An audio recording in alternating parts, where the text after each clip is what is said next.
ఏంటి fan regulator connection.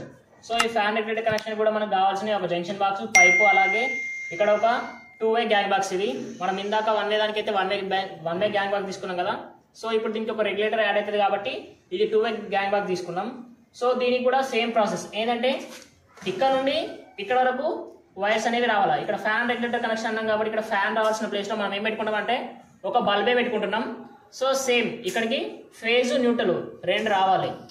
So phase neutral రెండు రావాలంటే యాజ్ ఇట్ ఈజ్ నేను 2 వైర్లను మళ్ళీ వేసేసుకుంటున్నా. అలాగే ఒకటి రెడ్, ఇంకోటి బ్లూ.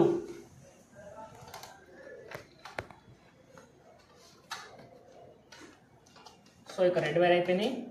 నెక్స్ట్ ఈ యొక్క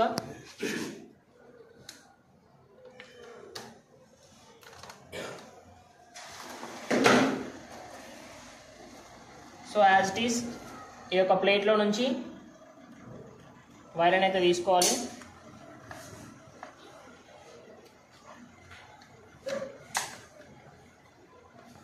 ఇప్పుడు ప్లేట్ అయితే పెట్టేసుకున్నాం కదా. దీని ప్లేస్లో మనం ఫ్యాన్ రావాలనుకున్నాం కదా.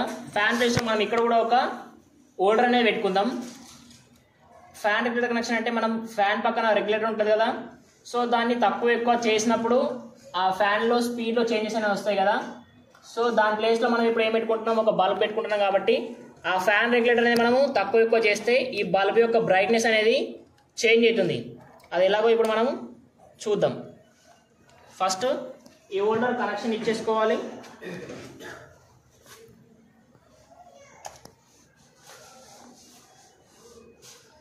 సో సేమ్ తర్వాత ఈ హోల్డర్ అనేది ఫిట్ చేసేసుకోవాలి. బల్బ్ అనేది ఫిట్ చేసేసుకున్నాం కదా. సో నెక్స్ట్ ఇప్పుడు ఏంటంటే ఈ యొక్క స్విచ్ బోర్డ్ కనెక్షన్ అనేది చూద్దాం. ఇడేమేమి వస్తుంది, ఒక స్విచ్ వస్తుంది, అలాగే దాంతోపాటు ఒక ఫ్యాన్ రెగ్యులేటర్ వస్తుంది కదా. సో ఇప్పుడు ఆ కనెక్షన్ అనేది ఇచ్చేసుకుందాం.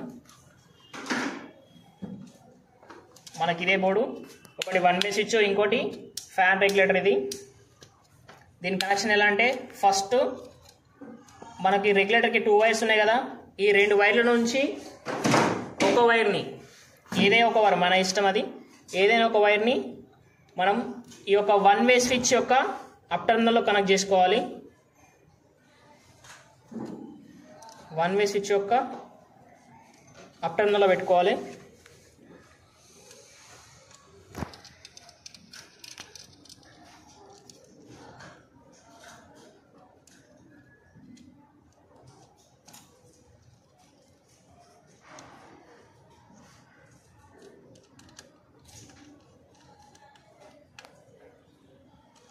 సో 1-way స్విచ్ అప్ టర్మినల్లో పెట్టేసుకున్నాం కదా. నెక్స్ట్ ఇప్పుడు ఇక్కడ ఏమేమి బ్యాలెన్స్ ఉన్నాయి మనకు పెట్టుకోవాల్సినవి, ఒకటి డౌన్ టర్మినల్ బ్యాలెన్స్ ఉంది, అలాగే ఈ రెగ్యులేటర్లో ఒక వైర్ బ్యాలెన్స్ ఉంది. ఇది 1-way స్విచ్ కాబట్టి దీనికి డౌన్ టర్మినల్ ఖచ్చితంగా ఫేజ్ వస్తుంది. సో ఇక్కడ డౌన్ టర్మినల్లో ఇన్కమింగ్ ఫేజ్ ఉంటుంది. నెక్స్ట్ ఇది బ్యాలెన్స్ ఉంది కదా, ఇది ఎక్కడ అంటే ఫ్యాన్కి వెళ్ళే ఫేజ్ వైర్ ఉంటుంది కదా. సో ఇప్పుడు మనం ఈ హోల్డర్ ప్లేస్లో ఫ్యాన్ అనుకున్నాం కదా. ఇక్కడ నుంచి వచ్చింది రెడ్ కలర్ ఏమో ఫేజు, అలాగే ఈ బ్లూ కలర్ న్యూట్రల్ కదా. అంటే ఫ్యాన్కి వెళ్ళే ఫేజ్ ఈ రెడ్. సో ఈ యొక్క రెగ్యులేటర్లోని ఇంకొక వైర్ని మనం ఈ యొక్క అవుట్ గోయింగ్ ఫేజ్కి కలిపేసేసి సో టేప్ వేసేసుకుంటే అయిపోతుంది.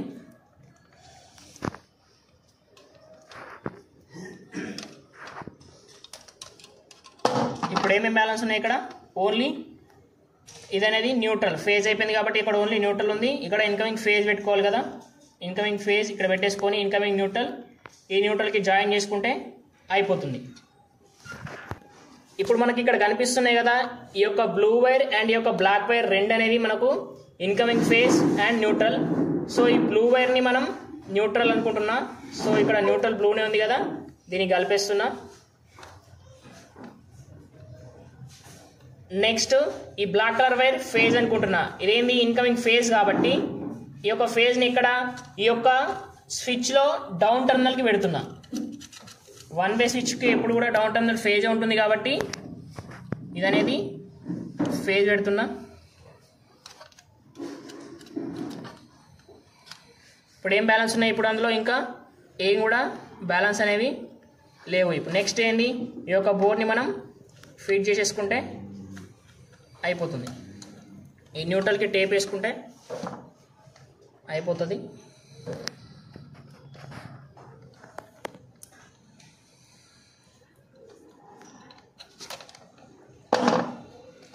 నెక్స్ట్ ఈ బోర్డుని క్లోజ్ చేసేద్దాం. ఇప్పుడు బోర్డ్ అనేది ఫిట్ చేసుకున్నాం కదా. నెక్స్ట్ ఇక్కడ ఫ్యాన్ ప్లేస్లో మనం ఒక బల్బ్ అనేది పెట్టుకుంటున్నాం. నెక్స్ట్ సప్లై ఇస్తే ఏమవుతుందో చూద్దాం. సో మనం ఇన్కమింగ్ సప్లై ఆల్రెడీ ఇచ్చేసినాం కదా. ఫర్ ఎగ్జాంపుల్ ఇప్పుడు ఈ స్విచ్ అనేది ఆన్ చేద్దాం. బల్బ్ అనేది వెలగలేదు, ఎందుకంటే ఈ రెగ్యులేటర్ మనం కనెక్షన్ ఇచ్చుకున్నాం కాబట్టి రెగ్యులేటర్ అనేది ఆఫ్ పొజిషన్లో ఉంది కదా. దీన్ని ఆన్ చేసుకుందాం. ఇది ఆఫ్ పొజిషన్, ఆరో మార్కెట్ చూపెడుతుంది కదా, ఇక్కడ ఆఫ్ ఉంటుంది. ఇది 1 2 3 4. సో ఈ రెగ్యులేటర్ని మనం 1లో పెట్టుకుందాం. సో బల్బ్ అనేది వెలగలే ఇంకా. సో లైట్గా వెలుగుతుంది కదా, ఓన్లీ రెడ్ కలర్లో. ఇది 1లో పెట్టుకున్నప్పుడు నెక్స్ట్ 2లో పెట్టుకున్నా, అలాగే 3 4 5. సో మనకు జరిగే ఫ్యాన్ లోపల ప్రాసెస్ కూడా ఇదే. మనం ఎప్పుడైతే 1లో పెట్టుకుంటామో అప్పుడు ఫ్యాన్ అనేది స్లో తిరుగుతుంది. 2లో పెట్టుకున్నప్పుడు ఇంకొంచెం స్పీడ్ ఇంక్రీజ్ అవుతుంది. అలాగే ఎప్పుడైతే హై స్పీడ్లో పెట్టుకుంటామో అప్పుడు ఫ్యాన్ అనేది స్పీడ్ తిరుగుతుంది కదా. దీనిలో జరిగే ప్రాసెస్ ఏంటంటే, మనం ఎప్పుడైతే ఇది 1 దగ్గరికి తెచ్చుకున్నామో అంటే ఇప్పుడు ఈ యొక్క రెగ్యులేటర్ ఏం చేస్తుంది, రెసిస్టెన్స్ హై ఉంటుంది ఇక్కడ. సో రెసిస్టెన్స్ హై ఉంటే కరెంట్ అనేది ఎక్కువ ఫ్లో కాదు కాబట్టి బల్బ్ అనేది స్లో వెలుగుతుంది, లైట్ వెలుగుతుంది. అలాగే 2లో పెట్టుకున్నప్పుడు రెసిస్టెన్స్ అనేది తగ్గుతుంది. సో బల్బ్ అనేది కొంచెం బ్రైట్నెస్ పెరుగుతుంది. అలాగే మనం ఎప్పుడైతే 5లో పెట్టుకుంటామో అప్పుడు రెసిస్టెన్స్ అనేది చాలా తక్కువ ఉంటుంది కాబట్టి బల్బ్ అనేది బ్రైట్గా వెలుగుతుంది. ఇది ఒక ఫ్యాన్ రెగ్యులేటర్ యొక్క కనెక్షన్.